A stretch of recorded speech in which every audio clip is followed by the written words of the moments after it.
The Hebrews multiply like locusts. Soon they will outnumber us and rise against Egypt. I will not have my kingdom overrun. What do you think, my people? Mighty Pharaoh, your concerns are valid. The Hebrews have indeed grown strong, but strength does not always bring rebellion. Have they not served Egypt faithfully for generations? Only fools show mercy. If we do nothing, they become our enemies. I must act before they turn against us. I have considered a decree. Every Hebrew boy born shall be put to Every Hebrew boy born shall be put to death. Great one, may I speak freely? Killing their sons will breed hatred, not loyalty. A people who grieve do not forget.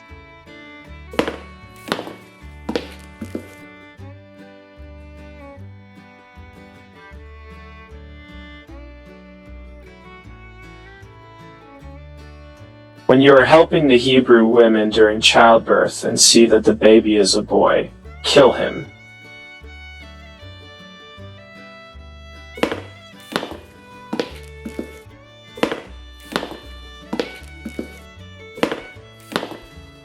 Why have you let the boys live? Hebrew women are not like Egyptian women. They gave birth before the midwives arrive. Hello! Welcome to Doing Better with Ariella. Today, we are going to be looking at the stories of some ordinary, not too known women like you and I, who did extraordinary things in the Bible. Some ordinary women who did extraordinary things in the Bible. Our first story today is Shiphrah and Puah. Shiphrah and Puah. In the book of Exodus, around chapter 1 to 2, we find the inspiring stories of two Hebrew midwives. Shiphrah and Puah. Their bravery and faith in the face of oppression serve as a powerful example of standing up for what is right, even in the most challenging circumstance. In those days, the Israelites had been living in Egypt for centuries, but as their numbers grew, the Egyptians began to fear and oppress them. Pharaoh, the ruler of Egypt, ordered the Hebrew midwives to kill all newborn Hebrew males in an attempt to control the population and prevent the Israelites from becoming too powerful. Shiphrah and Puah, however, refused to obey Pharaoh's cruel command. When they were called to deliver Hebrew babies, they often find ways to spare the lives of the male infant. The Bible records that they feared God and did not carry out the king's order. They feared God and did not carry out the king's order. When Pharaoh discovered that the midwives were not killing the male infant, he summoned them and demanded to know why they were disobeying his orders. When Pharaoh discovered the midwives were not killing the male infant, he summoned them and demanded why they disobeyed his orders. Shiphrah and Puah cleverly replied, saying, Hebrew women are not like Egyptian women. They gave birth before the midwives arrive.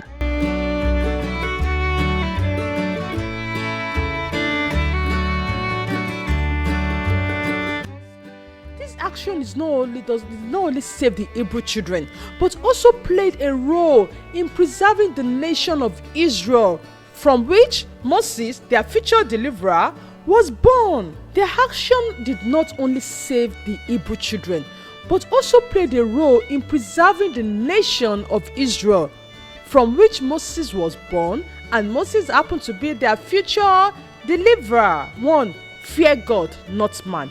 They risked their life to do what was right in the eyes of God, showing that God's authority is greater than any earthly ruler. Secondly, courage to stand for justice.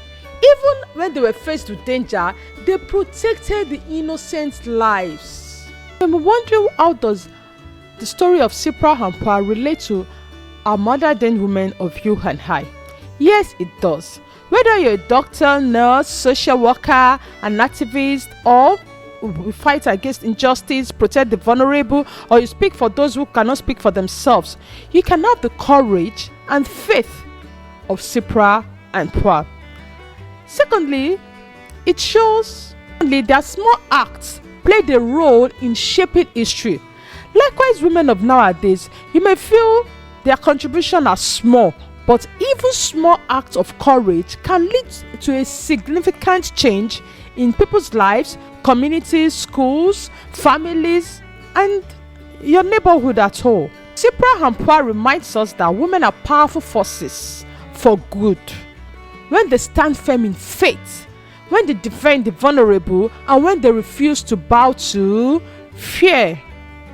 Their courage lives on in the countless women of today who choose faith over fear, justice over oppression, and God over worldly pressures. Conclusion: Shiphrah and Puah are just ordinary women like you and I, but look at them doing extraordinary things by choosing faith over fear. They did extraordinary things by choosing faith over fear. The story reminds us that even a small act of courage can have an everlasting effect in history. Shiphrah and Puah's legacy is that of faith, courage, and unwavering commitment to God's principle.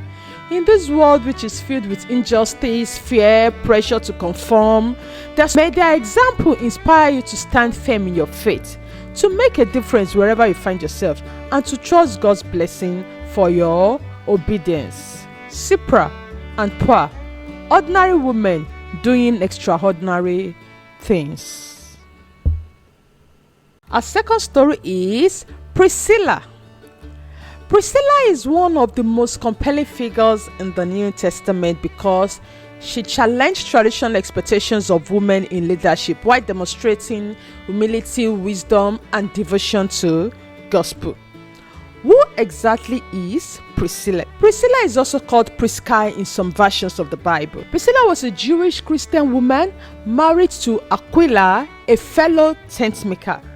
The couple lived in Corinth, Ephesus, and Rome, moving frequently due to the persecution and demand for their ministry. Priscilla and Aquila first met Paul in Corinth, according to Acts 18, 2-3. They became close ministry partners with Paul, working with him both in business as a tent maker. Sorry, I didn't tell you earlier on. Priscilla and Aquila are tent maker.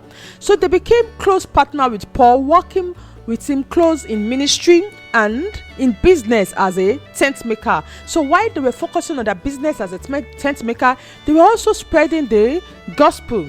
They later all moved to Ephesus, where they continued to disciple new believers. Priscilla is one of the most remarkable yet often overlooked women in New Testament. She was a teacher, a missionary, and a leader in the early church alongside with her husband Aquila. During their ministry work, Priscilla and Aquila encountered Apollos. Apollos was a very highly educated and eloquent preacher from Alexandria. He was passionate about teaching about Jesus, but he had little or no understanding of the gospel because all he knew about the gospel was just about John the Baptist. He had little or no understanding of the death and resurrection of Christ.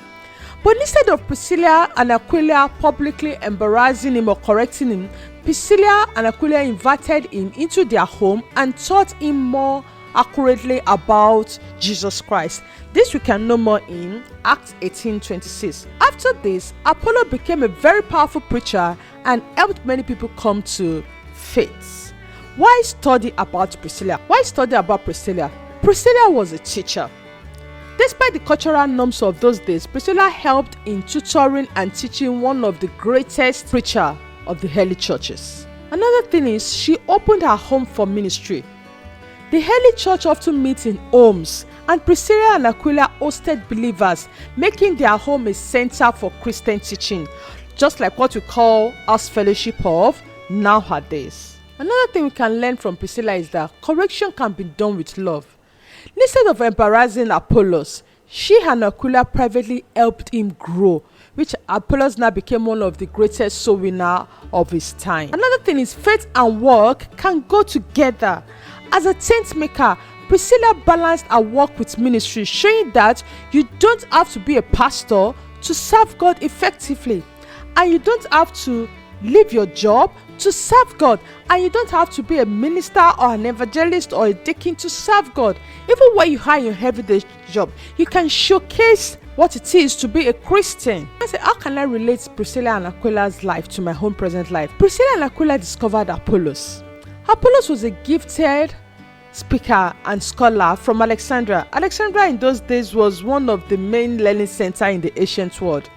He taught boldly about Jesus in Ephesus, but his understanding of the gospel was incomplete.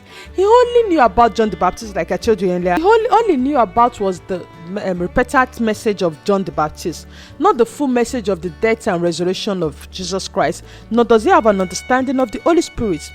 Priscilla and Aquila, they reorganized his potentials. What did Priscilla and Aquila then do? They reorganized his potentials. Apollos was talented but needed guardians. Instead of dismissing him, they saw the giftedness and sought to help him grow. They took him aside privately instead of publicly correcting him, which could embarrass him and, as a matter of fact, discourage him. Also, they allowed him grow. They empowered him for greater ministry. After learning from them, Apollos became one of the most influential preachers in the early church. You can read more about that in Acts 18, 27 to 29 thereabouts. Hosted churches in their home, in Corinth, in Ephesus, in Rome. They opened their home for meeting for believers. You can read more about that in Corinthians 16:19 and Romans 16:3-5. They risked their lives for Paul. Like Paul said, they risked their life for me. Not only I, but all the churches of the Gentiles are grateful to them. From the records, you will see they have Paul has a personal affection for Priscilla and Aquila.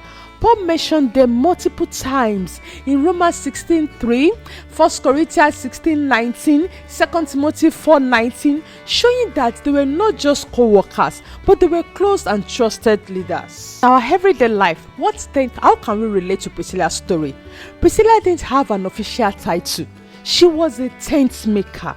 Yet, she used her home and her daily work as opportunity for ministry. This shows that faith and work don't have to be separate.